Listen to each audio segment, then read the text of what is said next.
जय माता दी, जय गुरु गोरखनाथ की। आशा करती अच्छे होंगे सभी लोग, स्वस्थ होंगे, एकदम मस्त होंगे और माँ काली की कृपा से सभी लोग बहुत ही बढ़िया होंगे। माँ काली की कृपा हर एक मनुष्य पर बनी रहे, प्रत्येक मनुष्य पर बनी रहे, ताकि हर भक्तों को अपने भगवान, अपने इष्ट देव पर भरोसा बना रहे। क्योंकि नवरात्रि आ रहे हैं 22 सितंबर से। कल कोई ब्लॉग नहीं बनाया था, डाला नहीं था, इसीलिए मैंने आज शनिवार है, चौकी लगाई थी, मैंने सोचा ब्लॉग बनाऊँ और डालूँ। देखते हैं कौन कौन व्रत रहता है, कौन कौन नहीं रहता है, और माँ भगवती किस किस के घर पे आ रही है, किस किस के नहीं आ रही है, ये तो पता लगता ही है। माँ भक्ति सब पर कृपा बनाए, सबके घर अन्न धन के भंडार भरे, ताकि भक्तों को ये महसूस हो कि मेरी माँ कभी मुझे छोड़ती नहीं। प्रत्येक भक्त को, हम तो अपने जो भी है यहीं है, स्थापना तो घर में नहीं, मंदिर है तो मतलब घर में कहाँ से होगी, तो अब जो भी है यहीं पूजा पाठ है और यहीं होगा। तो आप सभी लोग भी माँ भगवती के आने का इंतज़ार करिए। हर किसी को, जो भी लोग भक्ति व्रत होते हैं या नहीं होते हैं, जो भक्ति करते हैं या नहीं करते, भाव रखते हैं, उन सभी मनुष्यों के घर में माँ भगवती का आने का संकेत होता है। क्योंकि ऐसा कोई प्रत्येक घर नहीं जाता जहाँ माँ भगवती आती नहीं। आती तो है, व्यक्ति पहचान नहीं पाते, भक्त जो हैं वो पहचान ही नहीं पाते हमारा भगवान किस तरीके से आता है। किसी न किसी रूप में आएगा जरूर प्रत्येक के घर में, क्योंकि आएगा नहीं तो हर घर की बरकत भी नहीं होगी। जब माँ भगवती हर एक मनुष्य के यहाँ आती है, तभी जाके उसके घर में सुख शांति और बरकत होती है। ना कि भगवान छोड़ दे। अगर जिसको भगवान छोड़ता है उसकी नैया भी पार नहीं लगती, और जिसको पकड़ता है तो कीचड़ से उठा के महलों में पटक देता है।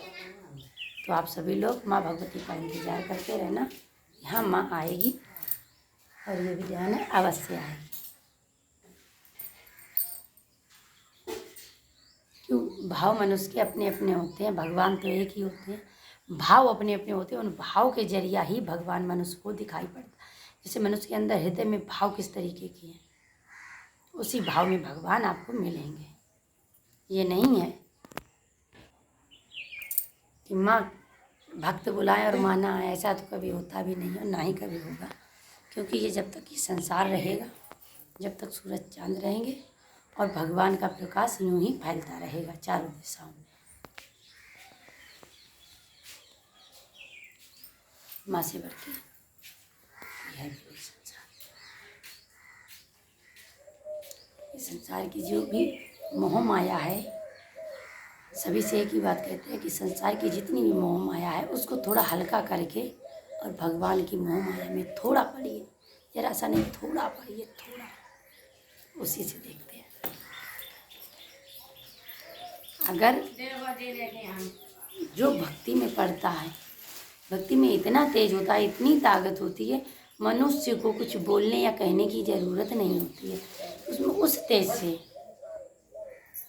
भक्ति का जो प्रकाश होता है ना, वो उस भक्त के चारों तरफ फैलता है।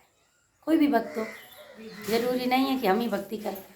अच्छे से अच्छे संत पढ़े हैं, महात्मा पढ़े हैं, भक्त पढ़े हैं, ऐसी कोई बात नहीं। भक्त और भगत सभी पढ़े हैं, परंतु भक्ति का प्रकाश जिस मनुष्य के जरिए फैल जाए उसकी कोई कीमत नहीं। और भगवान एक ऐसी चीज़ है, अनोखी दृष्टि है, अंदरूनी दृष्टि अनोखी है। कब और कहाँ पड़ जाए कोई कह नहीं सकते, क्योंकि भगवान की कृपा जिस पर हो जाए और मन को शांति मिल जाए, बस वही बहुत देरी है, वही सब कुछ है। जैसे मेरा भरोसा मेरे भगवान पर अटूट है, उसी प्रकार हर एक व्यक्ति का भरोसा अपने भगवान पर अटूट होना चाहिए। भक्ति में शक्ति है, क्योंकि देखो जो लिखा है वो तो होना ही है। ये नहीं हमारे साथ नहीं होगा, किसी के साथ नहीं होगा, या किसी के साथ होगा हमारे साथ होगा, ऐसा कुछ नहीं। बस इतना है, जो ये मानव शरीर लेके धरती पर आए हो तो भाई देखो झेलना तो पड़ेगा। जो लिखा हुआ होता है ना वो तो होकर ही मिटता है, परंतु यह भक्ति और शक्ति, भक्ति करोगे तो भी शक्ति प्राप्त, शक्ति से ही भगवान आपकी सुरक्षा कर पाएंगे। परेशानियाँ कितनी भी आ जाएं, कष्ट झेलने पड़ेंगे, नुकसान नहीं होगा। परेशानियों का सामना करना भी एक परीक्षा ही होती है। भक्ति करके परेशानियाँ हर कदम पे आएंगी, उनका सामना करना एक भक्ति की ताकत होती है।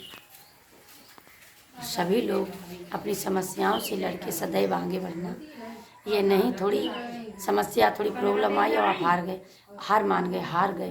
कभी हार नहीं मानना और ये ना सोचना ना हार गए, परंतु इतना अवश्य सोचना कि आप अपने हर एक भगवान पर भरोसा रखना। इष्ट देव कोई सा भी हो, प्रत्येक इष्ट देव सभी को जय माता दी और जय भोलेनाथ की। माँ भगवती सभी की रक्षा करे, सबको सद्बुद्धि दे, ताकि ज्ञान का प्रकाश फैलता रहे।